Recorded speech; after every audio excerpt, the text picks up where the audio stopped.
ನಮಸ್ಕಾರ ವೀಕ್ಷಕರೇ, ಪಾಕಾಸ್ತ್ರ ಚಾನಲ್ಗೆ ಸ್ವಾಗತ. ಇವತ್ತು ನಾನು ಪಲಾವನ್ನು ಮಾಡಿ ತೋರಿಸ್ತಾ ಇರೋದು. ನೀವು ಈ ರೀತಿ ಒಮ್ಮೆ ಪಲಾವ್ ಮಾಡ್ಕೊಳ್ಳೋದಿದ್ರೆ ಈ ರೀತಿ ಒಮ್ಮೆ ಮಾಡ್ಕೊಳ್ಳಿ. ತುಂಬ ಟೇಸ್ಟಿಯಾಗಿ ಬರುತ್ತೆ. ತುಂಬ ಸುಲಭದಲ್ಲಿ ಮಾಡುವಂಥ ವಿಧಾನ ಇದು.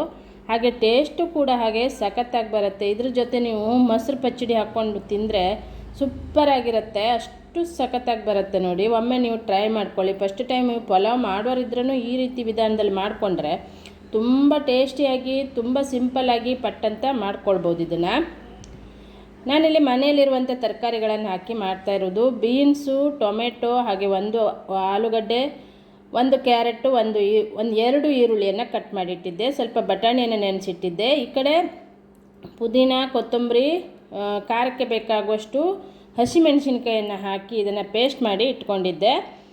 1.5 ಗ್ಲಾಸ್ ಆಗುವಷ್ಟು ಅಕ್ಕಿಯನ್ನು ನೆನೆಸ್ಕೊಂಡಿದ್ದೆ. ಅಂದರೆ ನನಗೆ ಎಷ್ಟು ಪ್ರಮಾಣ ಬೇಕಷ್ಟನ್ನು ಮಾಡ್ತಾಯಿರೋದು. ನೀವು ಜಾಸ್ತಿ ಮಾಡೋರಿದ್ದರೆ ಮಾಡ್ಕೊಳ್ಬೋದು.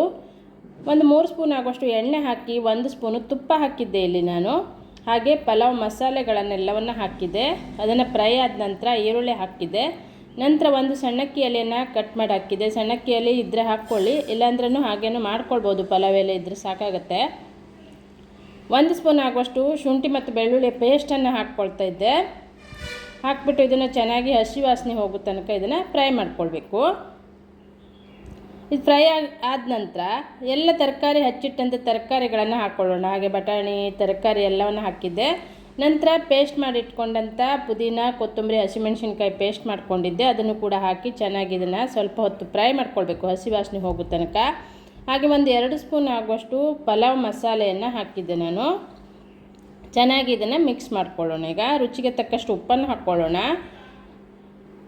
ಹಾಕ್ಬಿಟ್ಟು 1/4 ಚಮಚ ಆಗುವಷ್ಟು ಅರಿಶಿಣದ ಹುಡಿ ಹಾಕಿದ್ದೆ.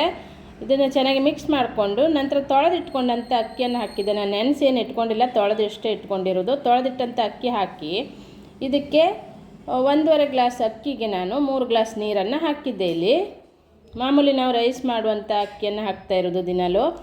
ಅದನ್ನು 1.5 ಗ್ಲಾಸಿಗೆ 3 ಗ್ಲಾಸ್ ಆಗುವಷ್ಟು ನೀರನ್ನು ಹಾಕಿ ಅದನ್ನು ಉಪ್ಪನ್ನು ನೋಡಿಕೊಂಡು ಅದನ್ನು ಕ್ಲೋಸ್ ಮಾಡಿಕೊಂಡು ನಾನಿಲ್ಲಿ 3 ವಿಸಿಲ್ ಮಾಡ್ಕೊಂಡಿದ್ದೆ ನೋಡಿ.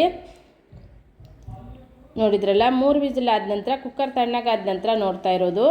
ತುಂಬ ಚೆನ್ನಾಗಿ ಉದ್ರಾಗಿ ಸೂಪರಾಗಿ ಬಂದಿದೆ. ಪಲಾವ್ ಟೇಸ್ಟು ಕೂಡ ಹಾಗೆ ಸಖತ್ತಾಗಿ ಬಂದಿದೆ.